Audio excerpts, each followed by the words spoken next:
Et bonjour à toutes et à tous, bienvenue sur 01 TV, bienvenue dans 01 Hebdo. On est là chaque semaine, vous le savez, pour débriefer ensemble toute l'actu tech, bien entendu. Salut Jérôme. Salut François, bonjour à tous, bienvenue dans ce 311e 01 Hebdo. Et voici le sommaire. Tout d'abord, François, nous allons parler de santé et de médecine, de télémédecine connectée grâce à la 5G. Et oui, se faire soigner à distance, on en parle avec notre invité. Jérôme, évidemment, on va évoquer le télétravail dans notre rendez-vous Tech Care avec une appli qui permet de faire plein de choses en télétravail, la visio, etc. Et c'est français en plus. Voilà. Bon, gros problème avec les composants électroniques et notamment les cartes graphiques. Que se passe-t-il? On fera le point avec Adrien Branco. Et puis Jérôme, pour terminer, pour conclure ce 01 Hebdo, ce sera la story de Jordan, vous le savez. Nicolas Lelouch répondra à toutes vos questions avec le hashtag Je veux savoir. Et oui, on aime terminer en beauté, donc forcément, c'est Jordan qui conclut le 01 Hebdo comme chaque semaine. Merci d'être là et c'est parti pour votre rendez-vous dédié à la tech sur 01 TV.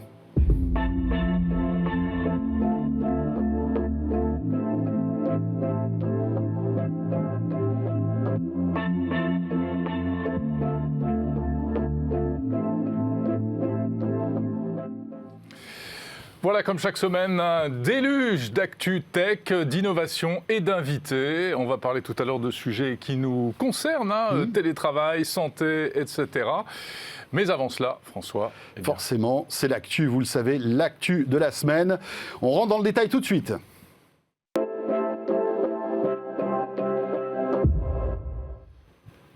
Et l'actu de la semaine, on va la commenter dans un instant avec Dimitri Charitsis, qui est déjà avec nous sur ce plateau. Salut Dimitri. Salut messieurs. Bonjour Dimitri. Il est venu avec son nouveau vélo cow-boy. Cool, on en parlera dans un instant. Je suis un peu jaloux, Jérôme, mais voilà, c'est juste pour faire un petit teasing.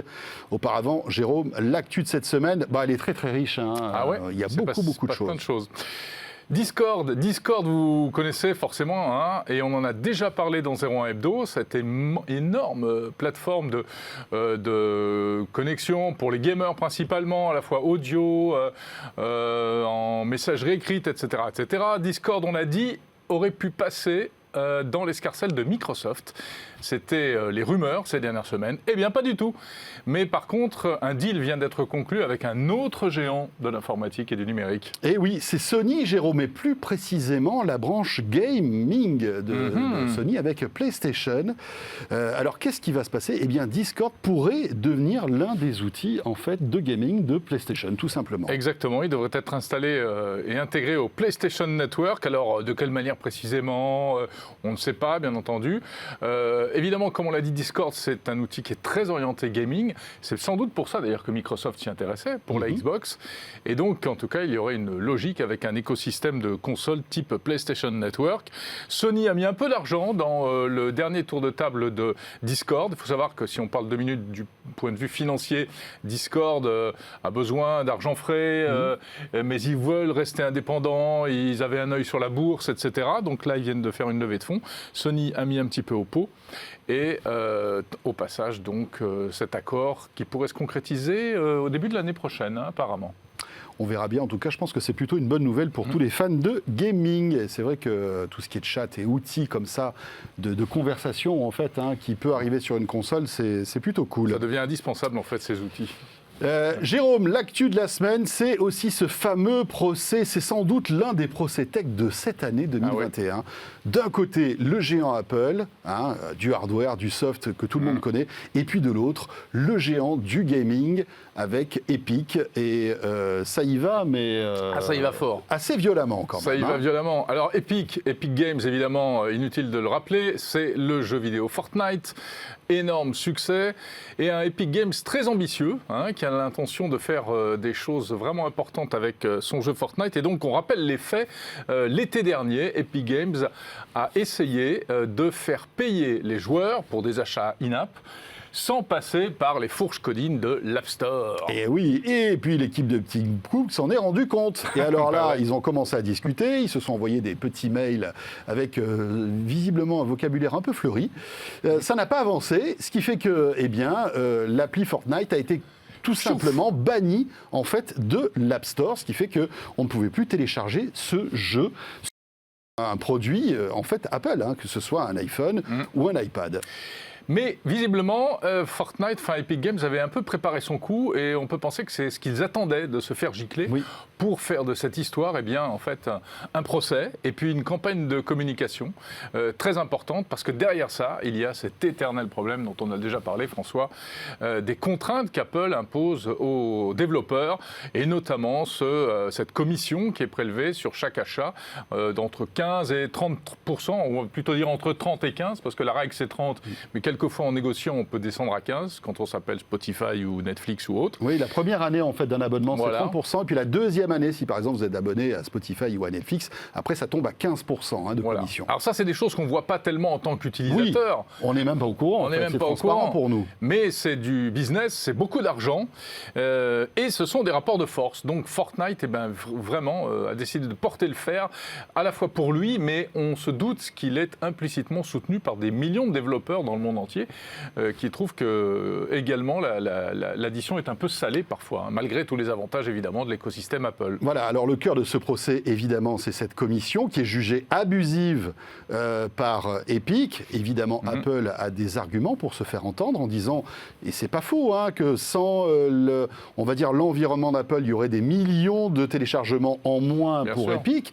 Donc voilà, ça va être un procès passionnant. On apprend plein de choses rigolotes aussi, ultra secrètes concernant les transactions qu'il y avait, les projets qu'il y avait entre Epic et Apple. Donc c'est très intéressant pour nous parce que évidemment on rentre dans une sphère qui est très secrète, l'industrie à la fois du jeu vidéo mais aussi du soft chez Apple. Donc voilà, on va suivre ça de près. Alors ce procès n'est pas, c'est pas une keynote, il n'est pas diffusé en vidéo, mais il est diffusé en audio. Et oui. Il y a des sites où on peut récupérer le flux et suivre les discussions en audio. Donc évidemment, la presse tech américaine à l'oreille tendue et fait les choux gras de cette affaire.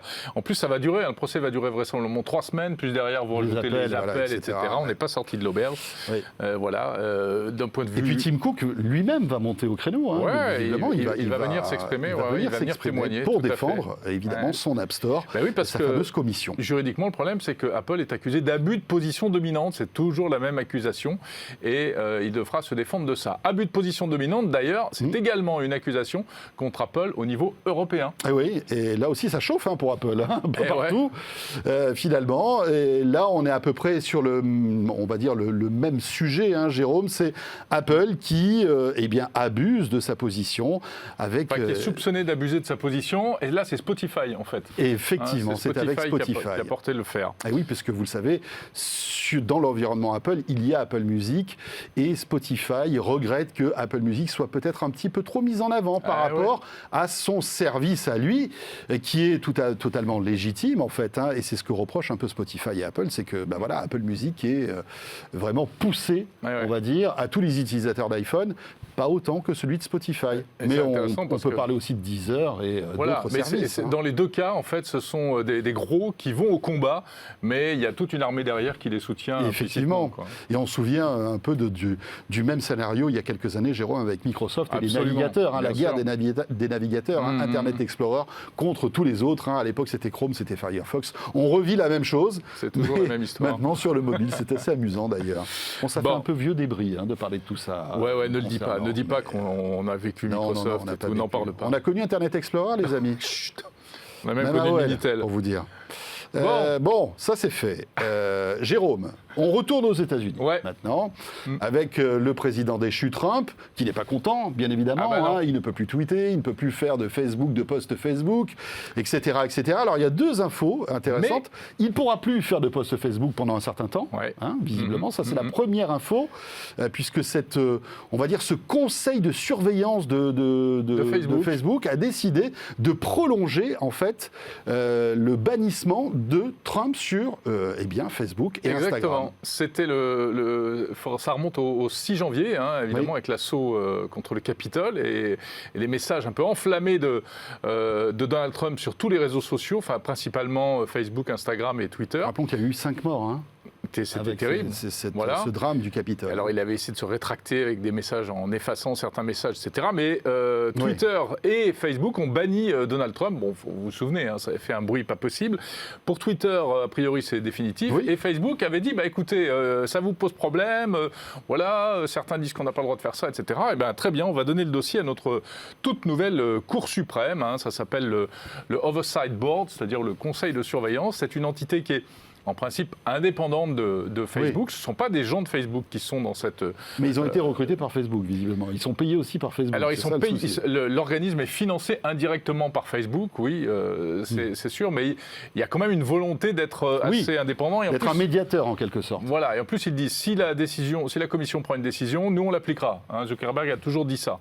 Donc, c'est aussi une manière de déporter la décision, sauf que là, il vient de se faire un peu piéger, en réalité, avec la décision de réintégrer Trump, parce que dit le Conseil, c'est tombé hier, il dit OK, Facebook a eu raison, c'était légitime de le bannir, sauf que Facebook l'a banni pour une durée indéterminée, et ça c'est pas normal. Donc il demande à Facebook de réexaminer le dossier sous 6 mois pour dire... pour fixer soit une date de fin, soit un critère de fin, de dire s'il se tient sage, on veut bien le réintégrer.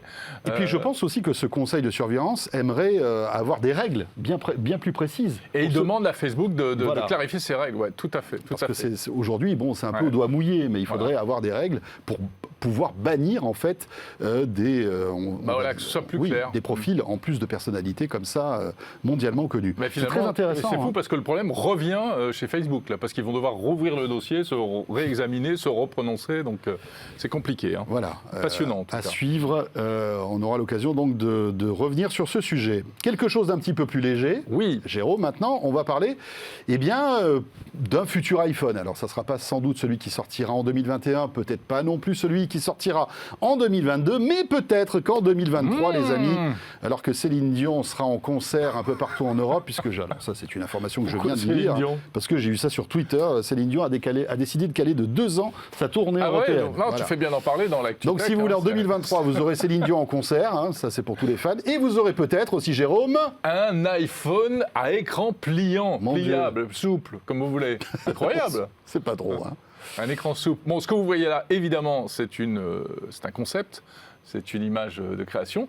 Mais voilà, c'est un analyste japonais, je crois, asiatique en tout cas, pardon pour l'approximation, qui souvent a des informations assez précises concernant le futur d'Apple.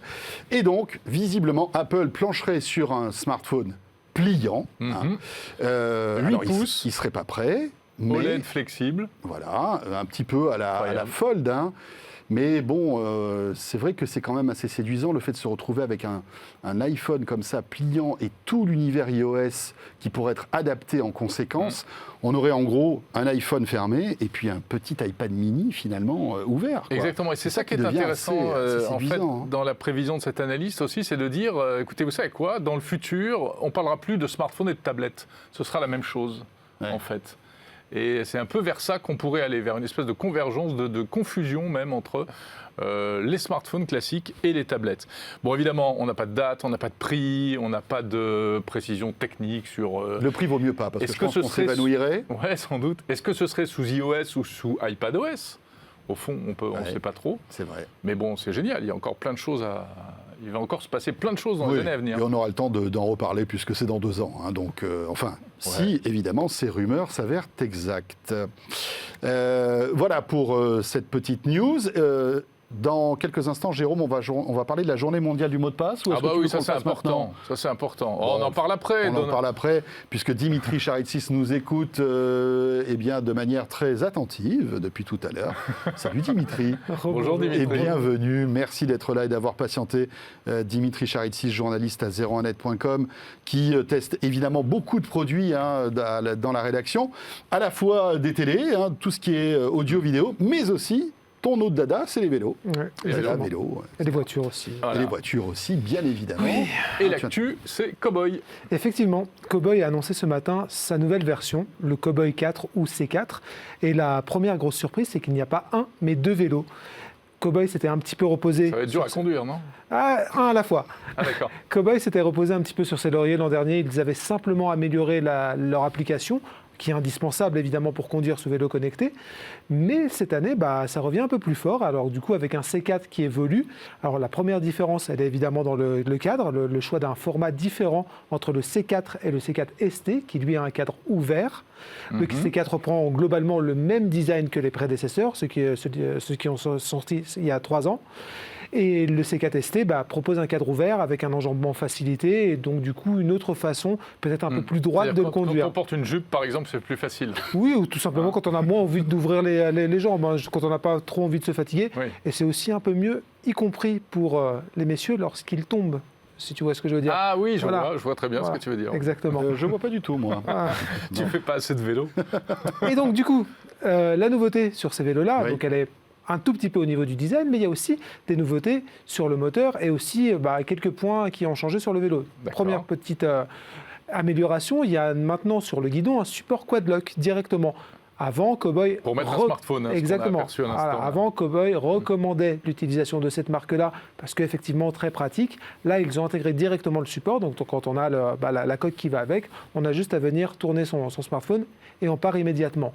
L'autre nouveauté, elle est beaucoup plus importante, elle vient compenser la principale faiblesse des vélos Cowboy jusqu'ici, c'était un moteur un petit peu faiblard, il était jusque-là de 30 Nm en couple, c'est suffisant la plupart du temps pour la ville, mais dès que ça monte un petit peu, il faut un peu plus faire travailler les jambes, c'est pas forcément ce que préfèrent les utilisateurs de vélos électriques. Il n'y a pas de boost comme sur Non, il n'y a pas de VanMoof boost comme sur VanMoof, on triche pas là monsieur, on pédale. Ah pardon. Voilà. Et donc là, le nouveau moteur, il est de 45 Nm. Et donc, du coup, forcément, ça va convenir un peu mieux dès que ça monte. Voilà, ou dès que ça monte, ou dès qu'on a envie d'arriver. La puissance du moteur d'un vélo électrique, c'est important. On n'est pas encore sur les valeurs des gros VTT électriques qui, eux, atteignent 85 Nm, mais ça reste largement suffisant pour la ville. Donc voilà pour les petites améliorations. Si, encore une petite chose, Cowboy s'aventure enfin à lancer des accessoires. Avant, il y avait simplement les garde-boue. Maintenant, on a un porte-bagages, on a une béquille, enfin une béquille qui est vendue en option. Oui, bon, voilà, on pourra quand même leur reprocher de ne pas la mettre par défaut dans le carton, mais au moins elle est là. Et à côté de ça, c'est un vélo qui garde pour le reste la recette qui a fait son succès, c'est-à-dire connecté, batterie amovible, très joli, avouons-le. Ouais. La courroie qui en ville, c'est quand même un plaisir de ne pas avoir des traces sur son pantalon, des traces de graisse sur son pantalon. Voilà, c'est toujours. Parce qu'il n'y a pas du tout de graisse sur la transmission. Non, c'est une courroie. Et donc, du coup, ça marche très très fort, très vite. Bon, c'est un autre type d'entretien. Ça ne nécessite pas d'entretien direct, ça nécessite simplement un changement tous les 30 000 km, il me semble. Donc voilà, il y a le temps de voir venir. 30 000 km à vélo, c'est quand même pas mal. Il y a le temps de voir venir. Donc voilà, pour le reste, ça reste un Cowboy assez traditionnel et au final, c'est ce qu'on demande à ce type de vélo. Une précision néanmoins, le prix augmente pour la seconde année consécutive. Voilà, c'est justifié donc du coup par cette amélioration moteur et par aussi quelques petites évolutions sur l'application. C'est très léger, hein. C'est simplement la possibilité de se reconnaître entre utilisateurs de Cowboy et d'organiser des sorties entre Cowboy. Bon voilà, je suis pas certain que ça vaille, que ça soit très utilisé, mais en tout cas l'amélioration moteur elle est bienvenue et donc du coup le prix passe à 2490 €. Wow. Il était auparavant à 2190 et on se souvient qu'à son lancement, ce vélo était à moins de 2000 €. Donc voilà, ça progresse légèrement, mais le vélo progresse lui aussi. Donc pourquoi pas. C'est belge, hein, Cowboy. C'est belge, exactement. Et ça se bat toujours contre VanMoof qui lui est hollandais. Hollandais, voilà, absolument. Il y a une petite, c'est rigolo, hein. Tiens, petite question. Alors, peut-être que tu n'as pas la réponse, Dimitri, mais on sait que VanMoof a passé un accord avec Apple pour que les pour la vélos localisation puissent arriver dans l'appli localisée. Est-ce que Cowboy travaille là-dessus aussi ou pas? Alors, ils ne me l'ont pas dit. Parce qu'ils ont la même techno en quelque mais sorte. voilà, c'est une géolocalisation de la même manière. Et à partir du moment où Apple a ouvert justement cette fonctionnalité à tous les tiers, Cowboy peut tout à fait y prétendre. Donc, sur le papier, c'est pas impossible que ça arrive. Intéressant. Hein. Très bien, super. Donc voilà, ça vient de sortir, ça vient d'être annoncé. Ça a été annoncé ce matin et c'est en vente à partir de la mi-mai, donc la semaine prochaine. Et les tests, bien évidemment. Dès que le vélo est disponible, tu reviendras nous parler du test dans 01 Drive. Avec plaisir. Heureusement que tu ne l'as pas testé aujourd'hui. Hein, parce que, c'est pas un jour à vélo, là, aujourd'hui, à Paris. Hein. C'est pas un jour. Non, c'est pas bon. Merci beaucoup, très bien. Dimitri. Merci beaucoup, Dimitri. Et on va terminer cette actu du jour avec la journée, puisque je vous rappelle que nous enregistrons ce 01 Hebdo le jeudi. Et en ce jeudi 6 mai 2021, c'est la journée du mot de passe. Eh ben alors, ça nous avait un peu échappé, ça a failli nous échapper. Mais non, ça existe, la journée mondiale du mot de passe. On a failli passer la journée du mot de passe, dis donc. C'est pourquoi? C'est pour rappeler un petit peu tout ce qu'il faut faire en matière de mot de passe. On peut rappeler 2-3 petits conseils rapides. Arrêtez de choisir des mots de passe nuls. Trop simple, le prénom de votre chien, enfin le nom de votre chien, le prénom de vos enfants, avec 3 chiffres derrière. Il faut que le mot de passe soit long, il faut que, si possible, qu'il soit complexe. Mais moi, c'est 1, 2, 3, surtout... 4, 5, 6, j'ai bien fait non, ou pas? Non, c'est pas bon du tout. C'est pas bon du tout. Je vais l'énerver. Non, parce qu'il faut savoir que les pirates utilisent des logiciels de ce qu'on appelle de force brute. Ils font tourner des simulations. Et plus c'est court, plus c'est facile à trouver. Ça, c'est pour l'aspect purement mécanique. Et tu as même des logiciels qui font appel à de l'intelligence artificielle qui vont essayer de deviner des phrases. Donc, si vous commencez à mettre un mot de passe intelligible, il y a des outils de piratage qui permettent de trouver. C'est-à-dire qu'ils vont reconnaître que ce sont des vrais mots et pas juste des chiffres et des lettres combinés de manière aléatoire. Sauf que le problème des mots de passe, évidemment, comme tout le monde, c'est qu'on a du mal, on le sait, on a du mal à les retenir. On n'a pas envie de les retenir. C'est énervant. Eh bien, le conseil qu'on va vous donner, c'est toujours le même, François. Bah oui, ne mettez pas de mot de passe. Ne mettez pas de mot de passe. Ce sera plus simple. Non, mais évidemment, l'idée, c'est de changer quand même assez régulièrement. Alors, pas tous les jours, mais de temps en temps. Il paraît que c'est pas si utile que ça de changer. Bon enfin, non, si vous faites un mot de passe, un bon gros mot de passe... bon, comme ça, là. Vous mettez un quart d'heure pour le taper déjà, tellement il est long. Non, parce qu'en plus, on dit aux gens, changez le mot de passe, ils changent une lettre, et donc c'est débile, quoi. Ça renforce pas du tout la sécurité des mots de passe. Non, mais utilisez un gestionnaire de mots de passe pour ranger tous vos mots de passe. Aujourd'hui, ils sont intégrés à Windows, intégrés à macOS, et puis sinon, vous avez Dashlane, on avait reçu Dashlane, le français, ici. Il y en a d'autres, il y a LastPass, il y a... mais je ne sais pas ce que tu en penses, moi je trouve que le mot de passe, ça commence vraiment à être saoulant. Il faudrait qu'on trouve un autre système qui remplace le mot de passe. Mais dès que tu le trouves, tu nous fais signe, parce que pour l'instant, il n'y a pas d'autre système. Il n'y a pas d'autre système aujourd'hui. Il y a la biométrie, c'est super. Mais la biométrie, il faudrait un truc comme ça. Mais la biométrie, c'est juste un raccourci, c'est-à-dire qu'il y a quand même un mot de passe derrière. D'abord, au cas où l'identification ne marche pas, mais surtout parce que ça repose sur du mot de passe en réalité. Donc c'est pas simple. Tu m'as pas convaincu. Mais bon. Ouais, non, mais moi non plus, j'ai pas envie de continuer à utiliser les mots de passe. Et puis surtout, ce qui est grave, c'est qu'il faut savoir que votre mot de passe, vos mots de passe que vous utilisez, le vôtre là, oui, il est bien Jérôme là. Non, moi je l'ai pas, mais il est peut-être sur le darknet. Sur le darknet. Mais ouais, bien sûr, parce qu'il y a des trafics de mots de passe sur le darknet, et vous avez des gestionnaires comme Dashlane qui vous le disent d'ailleurs. Jérôme, mais tu nous fais peur aujourd'hui. Mais oui, mais je veux qu'on se mobilise pour le mot de passe. Bon, très bien. Dimitri, merci beaucoup. Merci à vous. Et voilà, Dimitri est effrayé, je le vois maintenant. Il va sortir de ce studio, il va changer son mot de passe à cause de toi. Tout de suite. Il est marqué sur son t-shirt. Azerty, c'est toujours pas bon. Azerty, c'est très bien, c'est parfait. C'est nickel. Merci Jérôme. Allez, on enchaîne avec notre premier invité. On va parler de médecine du futur dans un instant.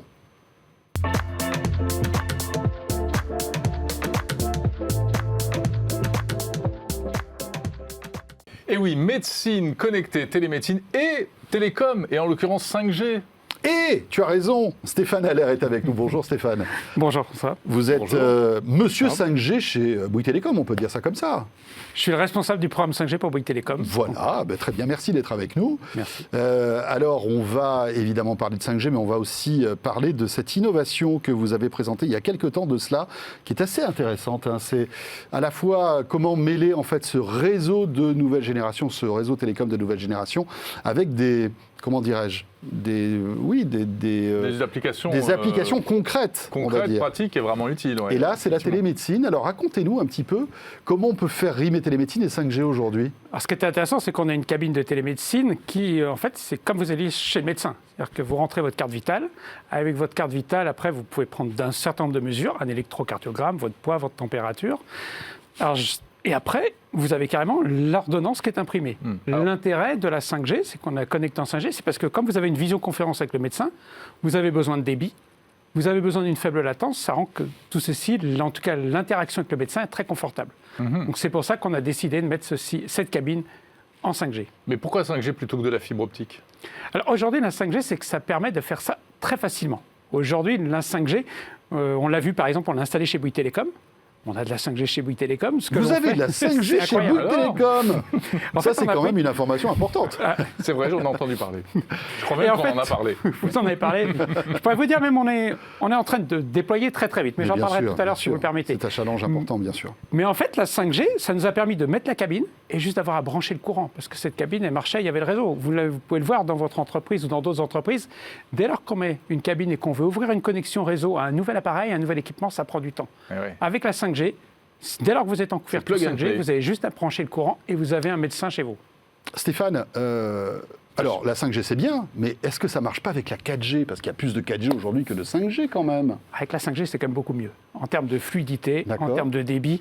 Donc, ça pourrait marcher en 4G, mais en 5G, c'est quand même beaucoup mieux en termes de fluidité. Et cette interaction, vous avez plus de confort pour parler avec votre médecin dans la vision. En plus, vous avez un appareil qui permet, par exemple, de regarder des boutons. Si vous avez un bouton qui peut devenir cancérigène, et ben, à un moment, vous allez voir une caméra 4K. Et là, quand vous êtes dans des débits de 4K et autres, vous avez besoin de débits supplémentaires. Oui, on peut peut-être imaginer demain encore d'autres appareils, pas de radiographie, mais quand même d'analyse, qui demanderont encore plus de bande passante. Tout à fait. Et ce qui est intéressant, parce que ça permet aussi d'apporter une médecine spécialisée dans des endroits où elle n'est peut-être pas toujours présente. Oui, à condition qu'il y ait de la 5G. Tout à fait. Mais alors, justement, la 5G, ça se déploie quand même assez vite.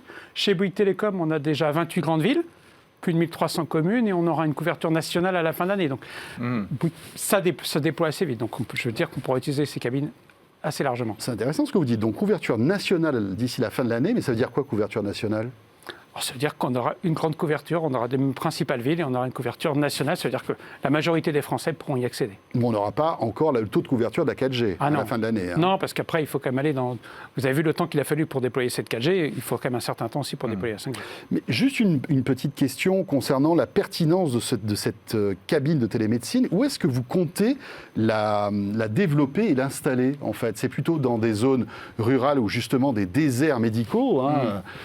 Mais à ce moment-là, dans ces zones-là, en général, il n'y a pas de 5G, il n'y a pas de 4G, il n'y a peut-être pas encore de fibre optique, donc vous allez nous expliquer quelle est votre stratégie là-dessus. Où est-ce que vous comptez mettre ces cabines? On travaille avec notre partenaire HKD, parce que c'est HKD qui a fait la cabine, et en fait, on apporte des cabines à proximité. Et aujourd'hui, les déserts médicaux, ce n'est pas que dans des domaines ruraux.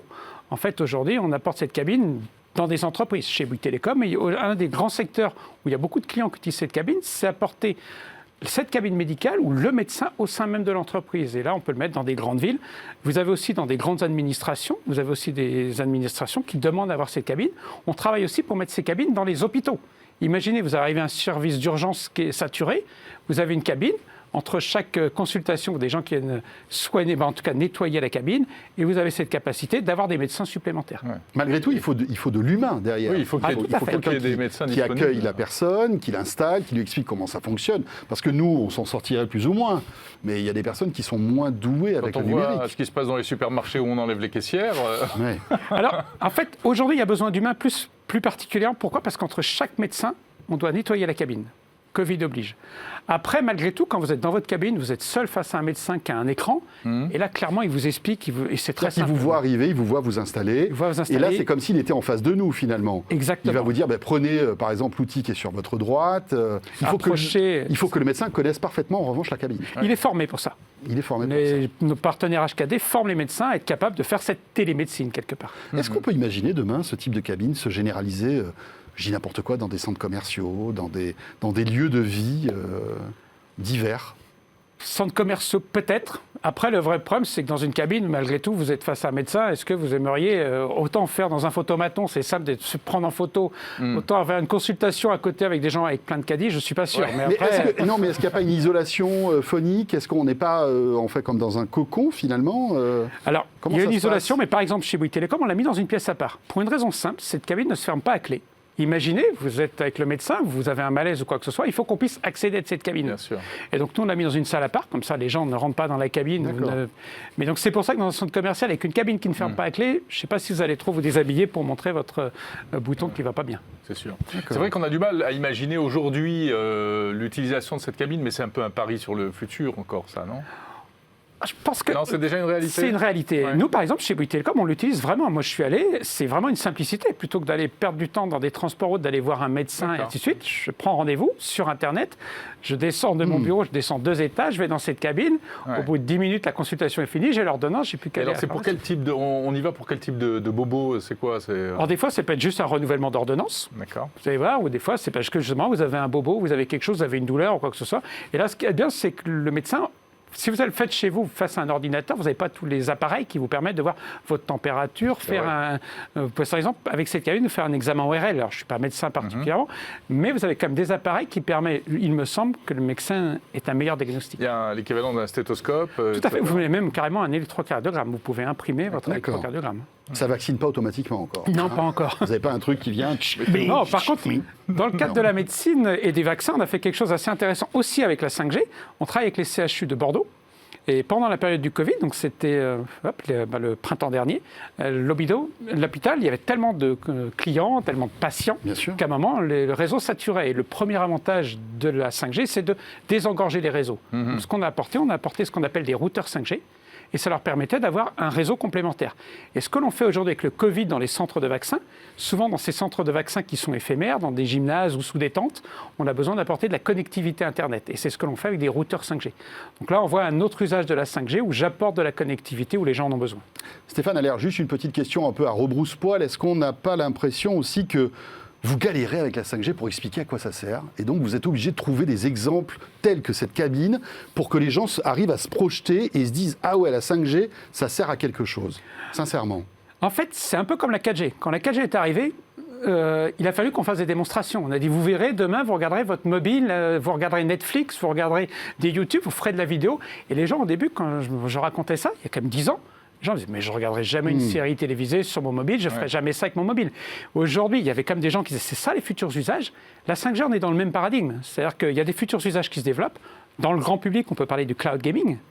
Et le cloud gaming est quelque chose d'important qui arrive et qui va devenir... Oui, mais ça touche qu'une petite frange de la population, malgré tout. Les gamers, aujourd'hui, regardez, les gamers, pour juste un chiffre, les gamers, aujourd'hui, c'est plus de chiffre d'affaires que le cinéma et la musique réunis. Oui, bien sûr. Oui. Et donc, aujourd'hui, les gamers, comme vous pouvez avoir l'équivalent d'un jeu de PlayStation ou de Xbox X sur votre mobile, vous touchez une frange de la population importante. Très bien. Écoutez, formidable. La cabine de télémédecine 5G, finalement, c'est très logique que cela arrive, ça, maintenant. Très bien. Merci. Merci à vous. On espère ne jamais la tester. Enfin non, mais je dis ça. Évidemment, il faut la tester. Mais si on n'en a pas besoin, c'est pas la peine d'y aller. C'est pas la peine d'engorger la cabine, non, c'est sûr. Merci Stéphane. Merci Merci d'avoir été beaucoup. avec nous. Rappelons que vous êtes Chief 5G Programme Officer chez Bouygues Télécom.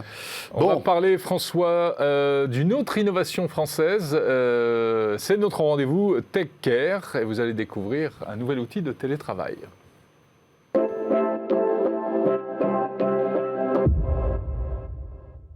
Notre rendez-vous Tech Care, Jérôme, et on va parler d'outils de télétravail, mais à la française. Avec notre invité Jean-Pierre Lac, PDG de Private Discus. Bonjour. Bonjour messieurs. Bonjour Jean-Pierre, merci d'être avec nous pour notre rendez-vous Tech Care. Private Discus, écoutez, on vous donne la parole. Expliquez-nous, de quoi s'agit-il ? Eh bien, il s'agit effectivement donc d'une plateforme française de télétravail, de visioconférence, de webinaire et de messagerie instantanée. Voilà ce que regroupe... Tout ce dont on a besoin en ce moment. Alors effectivement, c'est une demande très forte. On a beaucoup de sollicitations tous les jours d'acteurs excessivement différents. Et notre promesse, c'est de prendre soin de nos utilisateurs. Voilà, que ce soit les utilisateurs salariés, ou que ce soit les entreprises qui passent commande de notre solution, et notre promesse, c'est celle-là. Ça veut dire quoi, alors, prendre soin de vos utilisateurs ? Eh bien, ça veut dire Vous avez une cabine de télémédecine, comme on a vu tout à l'heure. Alors, Franck Bodino, j'adore, parce que c'est de lui dont vous parlez, que j'avais rencontré au CES il y a 3 ans, c'est un garçon absolument formidable. Alors, on pourrait se connecter avec lui, d'ailleurs, pour garantir un chiffrement de bout en bout des visios qu'il peut faire sur des données excessivement sensibles. Mais en fait, on a énormément écouté le marché, on a créé la solution il y a 3 ans, et le marché, il nous dit des choses, et on répond à ce marché. Alors, il nous dit quoi ? Il nous dit d'abord cybersécurité. Les gens sont en train de se poser, les acteurs économiques, les salariés, de toute nature, se disent quand je fais du télétravail, quand je partage des documents, quand je chatte, quand je fais des appels, quand je fais des visioconférences, quand je fais des webinaires, finalement, ça se passe où ? Qui a accès ? Est-ce qu'il y a des invités ? Protection des données, vous voulez dire, enfin. Chiffrement de bout en bout, serveur en France, hors des lois extraterritoriales. On maîtrise on est 100% propriétaire de notre technologie, ça veut dire qu'on garantit le flux de bout en bout. On sait ce qui se passe. On sait ce qui se passe d'un tuyau A à un tuyau B, le tuyau A étant le PC, le smartphone, une tablette et vice-versa. C'est vraiment de bout en bout, parce qu'en général, il y a toujours il manque un petit bout. Il manque un petit bout parfois. Hein. Alors, quel petit bout? Je sais un sujet très technique, mais... Non, on ne va pas rentrer trop dans le détail. On a une vraie promesse sur la cybersécurité. Elle a d'abord été nativement construite autour de ça, de cette promesse-là, avec effectivement des clés de chiffrement dynamique, avec un chiffrement aussi bien de la donnée que de la métadonnée, avec un chiffrement aussi bien en transport qu'en stockage, et avec les dernières technologies en AES 256 de cybersécurité. D'accord, il y a tout ce qu'il faut. On a notre propre technologie de WebRTC, donc pour aller sur des technologies de visioconférence, et donc là aussi on prend pas des briques, on n'intègre pas des briques du marché, essentiellement d'ailleurs c'est les Américains qui fournissent ça, donc on maîtrise de bout en bout ce qui se passe sur la plateforme. Donc ça c'est la première promesse, c'est la cybersécurité. La deuxième promesse qui est liée à ça, à prendre soin de nos utilisateurs, c'est ce qu'on entend, c'est ce qu'on voit, c'est toutes les études qui sont en train de sortir liées au risque du télétravail. Les ostéopathes, j'ai appris ça très récemment, il semblerait qu'ils font 80% de leurs consultations, c'est des problèmes de dos. Ah oui. Et c'était 20% avant, il y a un an et quelques. Donc c'est un problème de posture. Donc les troubles musculo-squelettiques, tout le monde le dit. Comment traiter ces sujets? Comment un logiciel ou une plateforme comme la vôtre peut régler ces problèmes? Eh bien, c'est la bonne question. Nous avons créé donc dans l'application Private Discuss un espace avec des conseils sur la posture. Donc il y a un espace qui traite des troubles musculo-squelettiques et donc on a une jauge. On a mis une jauge de bien-être, on a mis une jauge de santé. Je vois que vous avez des montres connectées. Donc on pousse de l'information, un peu comme le GPS de la voiture qui vous dit il est temps de boire un café, de faire une pause. On pousse de l'information aux télétravailleurs en disant est-ce que tu tiens bien droit? Tiens, va faire une pause de relaxation. On va aller vers un espace de détente. Donc on a signé des partenariats avec des professionnels qui sont des professionnels des TMS, qui sont des professionnels du bien-être au travail. Et donc, c'est tout cet espace détente et relaxation. Oui, ça va au-delà de simplement un espace de discussion. C'est un vrai bureau virtuel. C'est un bureau virtuel qu'on propose effectivement à nos utilisateurs, qui leur permet d'avoir des conseils de santé, de posture. Donc ça, c'est la première chose. La deuxième chose, c'est le lien social. Les gens, on voit, ils sont isolés, ils sont perdus. Parfois, ils se sont isolés quelque part eux-mêmes et ils se disent, zut, comment je lutte face à ça? Eh bien, on a créé des machines à café virtuelles. C'est-à-dire on a reproduit dans la plateforme des espaces de rencontre, on a créé autant qu'on veut selon la taille de l'organisation, et donc les gens se retrouvent à la machine à café, on leur donne le nom qu'on veut d'ailleurs, c'est pas forcément, ça peut être l'accueil, ça peut être l'escalier, ça peut être je ne sais. Ouais, c'est un groupe de discussion où on parle pas de boulot. On rentre à l'intérieur, on découvre, on sait juste combien de personnes dedans, donc on a un petit indicateur, est-ce qu'il y a 3, 5, 10, 20 personnes, on rentre à l'intérieur et on voit les gens qui sont là, et on les découvre, comment ça va, tiens, et on peut après aller en aparté. C'est pour recréer ce lien qu'on a perdu, finalement. Mais ce qui s'est fait, ce qui a été fait naturellement par les utilisateurs, même sur Slack ou sur Discord, etc. C'est tout ça qu'on propose dans une seule et même plateforme, avec cette jauge de bien-être, avec ces espaces de détente de relaxation, avec ces machines à café virtuelles. Donc ça, effectivement, c'est toute la promesse qu'on fait en plus de la cybersécurité. Alors, super, solution française, Private Discuss, on comprend bien que c'est un peu un concurrent de solution qui existe aujourd'hui, mais on a l'impression quand même, vu de l'extérieur, que ce marché est trusté par des grands noms américains. Des géants américains. Et c'est toujours les mêmes qui sont utilisés. On a l'impression que c'est Teams, c'est Webex, c'est Zoom, un petit peu de Google, mais qui a même du mal. Comment est-ce qu'on arrive à s'imposer sur un marché comme ça? En faisant du sur-mesure, en écoutant le marché, en proposant ces espaces-là, en proposant aussi des fonctionnalités uniques, par exemple les votes à mandat multiple pour les assemblées générales ou les associations. Donc on sait non seulement faire une visio, non seulement traiter des fonctions supplémentaires. Donc des fonctions uniques qu'on ne trouve pas ailleurs. Des assureurs nous ont demandé aussi la possibilité pour leurs télévendeurs, leurs téléconseillers, de pouvoir intégrer des solutions de signature électronique dans la plateforme pour garder le lien avec son futur client ou son prospect. Donc c'est des fonctionnalités uniques qu'on déploie. On a intégré très récemment aussi un cloud à l'intérieur de la plateforme, comme ça évite pour aller chercher ses documents et de sortir de la plateforme. Donc c'est aussi des fonctionnalités uniques. Et après, il y a un point excessivement majeur que demande aussi le marché, et donc les acteurs économiques qui ont investi des millions d'euros, des dizaines de millions pour les grandes entreprises. Quand vous êtes en télétravail dans une très très grande société internationale et tout le matin vous ouvrez la solution que vous avez citée américaine et que vous la refermez le soir, on peut demander pour qui vous travaillez. Vous travaillez pour Microsoft, vous travaillez pour Cisco, vous travaillez pour Zoom ou vous travaillez pour Nestlé, Coca-Cola, BNP. On peut se poser la question. Donc on l'a fait en marque blanche. Donc on l'a fait avec leur logo, on l'a fait avec leur image, on la met en face, la solution qui répond à leurs besoins.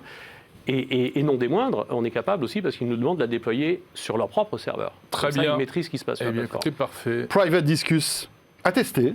En tout cas, vous nous avez convaincus et ça donne envie. Merci Avec beaucoup. plaisir. Merci Jean-Pierre. Merci messieurs, à bientôt. Notre rendez-vous Tech Care. Et tout de suite, on va parler de ce serpent de mer, Jérôme, Ouais, gros qui est dossier. la pénurie des semi-conducteurs qui touche tous les domaines, et notamment celui du jeu vidéo.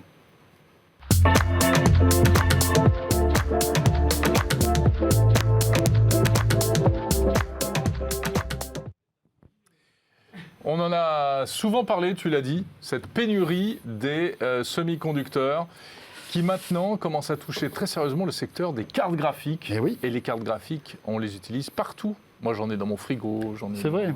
Non, pas sur le frigo. Non, le frigo, je suis pas sûr. Adrien Branco est avec nous. Salut Adrien. Je ne sais pas comment rebondir sur ces blagues pourries de cartes graphiques dans les frigos. Donc, En revanche, tu es venu avec un drone Ça qui a arrivera 3 un jour. pales. Alors là, C'est pas un on drone, hein. s'approche de la... Enfin, franchement, c'est indécent. Je vous montre, lecteur, regardez. Qu'est-ce que Ça, c'est c'est la ça carte graphique, voilà. Vous ne pouvez pas l'acheter. Elle est magnifique. C'est mon collègue Émeric Siméon qui l'avait testé. C'est le presque ultra haut de gamme de chez AMD. C'est une carte graphique qui a été lancée un peu plus aux alentours de 1000 € à peu près. Combien elle vaut là ?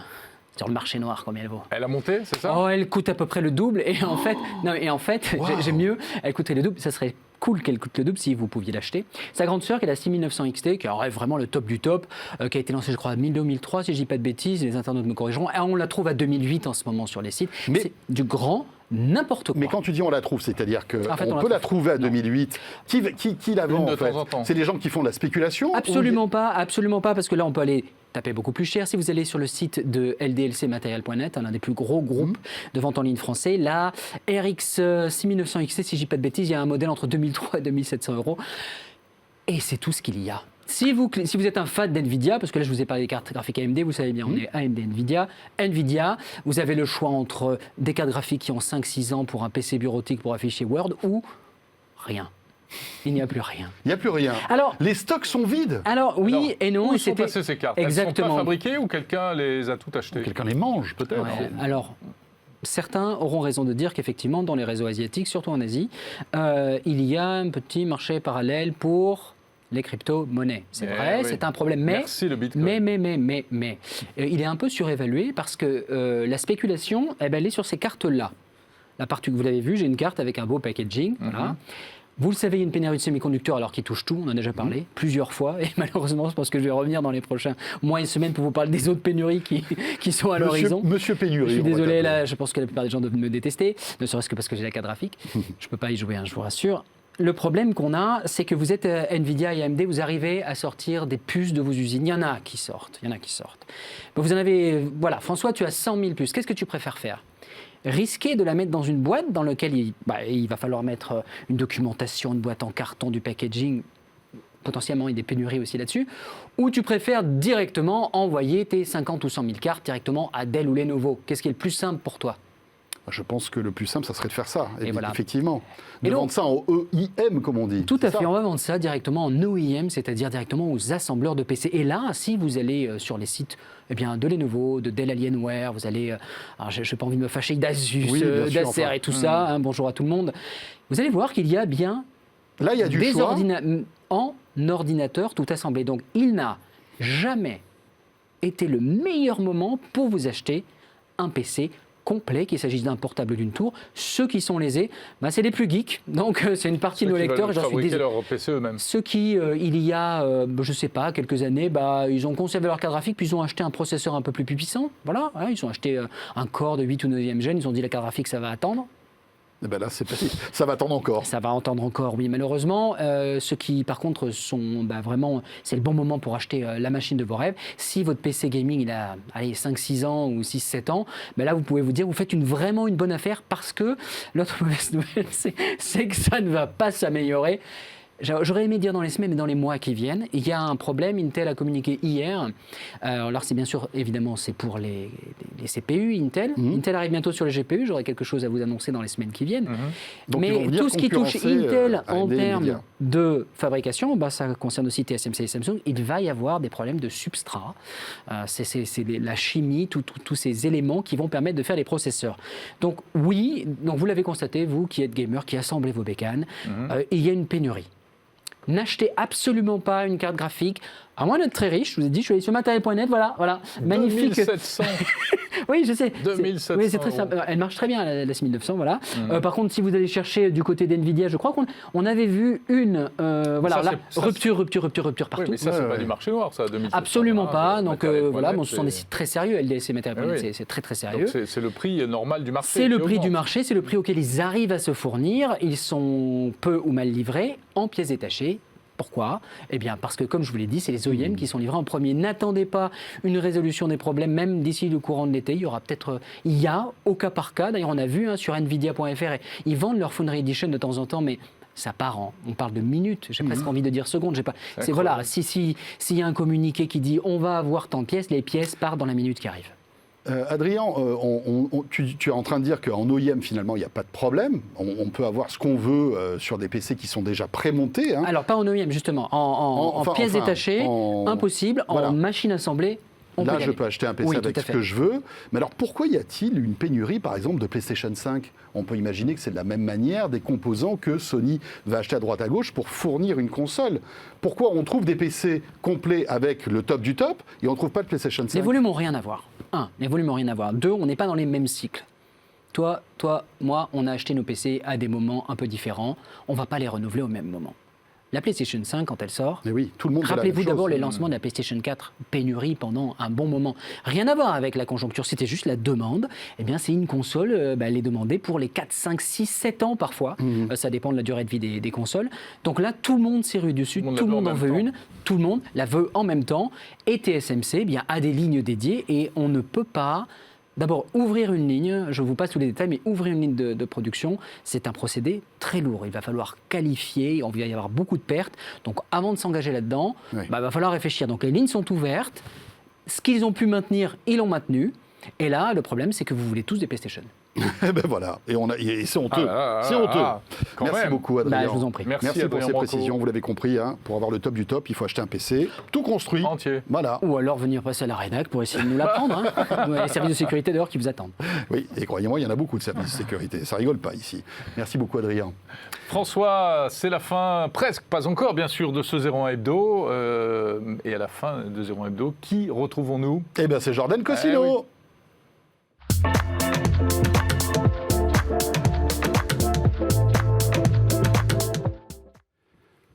Et oui, et Jordan, tu sais, est parti en vacances, Jérôme. Mais oui, bien sûr. Mais avant de il nous partir, a quand même laissé un petit message, une petite vidéo. Vous le savez, régulièrement dans 01 Hebdo, on retrouve notre rendez-vous Je veux savoir, le hashtag Je veux savoir. Partout, sur tous les réseaux, vous ajoutez ce hashtag et votre question dédiée à la tech, et Nicolas Lelouch y répond. Et avant de partir, Jordan et Nicolas nous ont laissé cette petite vidéo avec les réponses à vos questions. Et c'est reparti, le hashtag Je veux savoir. Vous avez posé des questions, nous allons y répondre avec Nicolas Lelouch. Bonsoir. Bonsoir Jordan. Merci de me rejoindre sur ce plateau. Avec plaisir, toujours. On commence tout de suite, première question. Première question de Poutsai ou Poutsai. Est-ce que la pénurie des consoles next-gen durera jusqu'en 2022 ? C'est ce que prédisent certains analystes. On parle quand même d'une amélioration d'ici la fin de l'année. On devrait avoir plus de PS5, plus de consoles, plus d'ordinateurs. Dans tous les cas, on ne va pas avoir un retour à la normale avant 2022, avant fin 2022, mais on peut quand même espérer que ça ne soit pas tellement dérangeant pour les consommateurs. Ça devrait être un petit peu mieux d'ici la fin de l'année, mais un retour à la normale, ça ne sera pas de suite. Autre question, faut-il attendre le Galaxy S22 Ultra au lieu du S21 Ultra ? On peut toujours attendre. Après, dans ce cas-là, dans ce cas-là, autant attendre le S23 plutôt que le S22.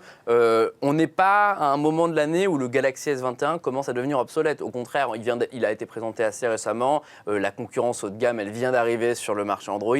Donc, c'est plutôt le bon moment pour acheter un Galaxy S21 Ultra si on veut être vraiment sur le côté dernier cri. D'autant plus qu'il y a de premières promotions qui arrivent. Les rumeurs n'ont pas l'air d'aller dans le sens d'un S22 Ultra très innovant. Après, c'est encore trop tôt. Oui. On ne sait pas trop où ira Samsung à ce moment-là de l'année. Si vous avez un S20 Ultra, la réponse elle est simple, non, n'allez pas sur le S21 Ultra, attendez, mais c'est peut-être le seul scénario sur lequel il vaut mieux ne pas foncer sur le S21 Ultra. Maintenant, si vous avez les moyens, vous avez envie de vous faire plaisir, vous aimez Samsung plus que les concurrents, non, il est très bien le S21 Ultra. Et oui, plus vous attendez, moins ça sera cher.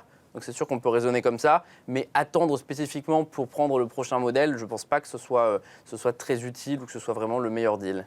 Autre question de Nolan Guillioc. Nicolas, quel est le meilleur smartphone que tu as testé depuis les 4 à 5 dernières années? Le premier Galaxy Fold de Samsung, qui n'était certes pas parfait, qui n'était pas un produit que je recommandais d'ailleurs, mais qui pour le coup était un game changer, comme ils disent aux États-Unis, puisque voilà, ça c'est disruptif, le fait de pouvoir ouvrir le téléphone, de le replier.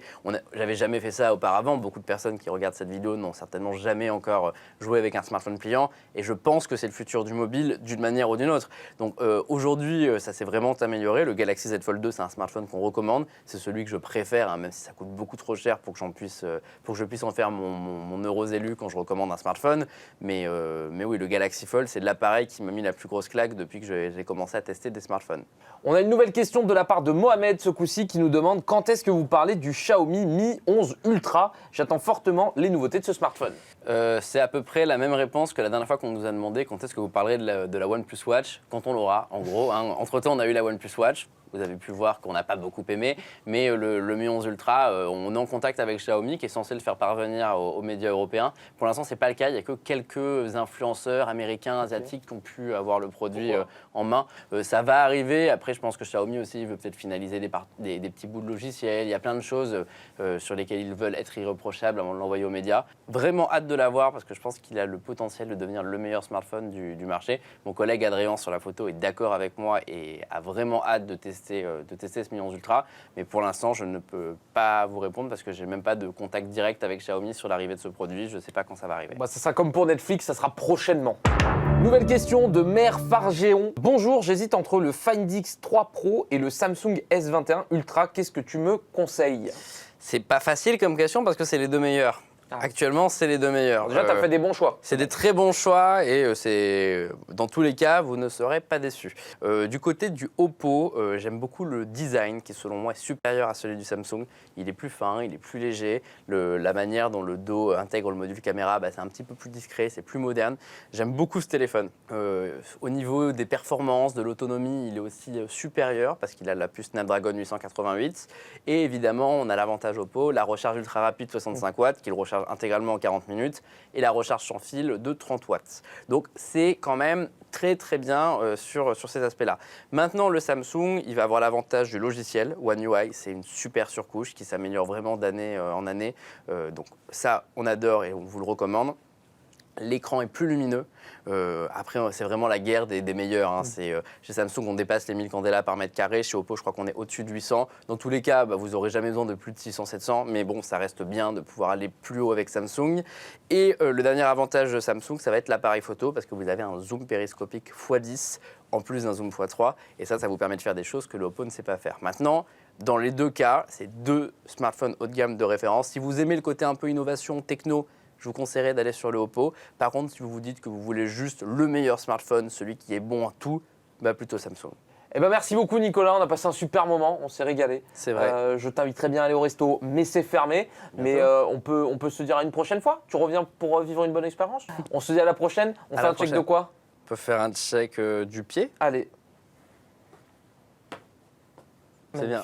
Super. On ne s'est pas du tout entraîné avant, je tiens à dire. On a fait 5 essais.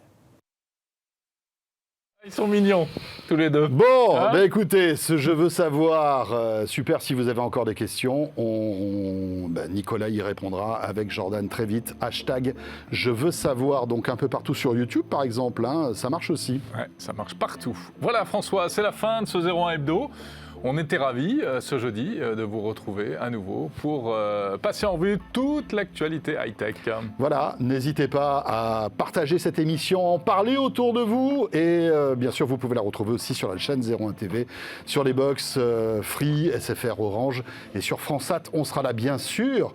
Non pas la semaine prochaine Jérôme parce que la semaine prochaine c'est férié. C'est férié. Et voilà, mais vous aurez d'autres programmes 01 TV et on sera là de retour pour 01 Hebdo dans 2 semaines donc portez-vous bien, bientôt. Merci pour votre fidélité, salut à tous.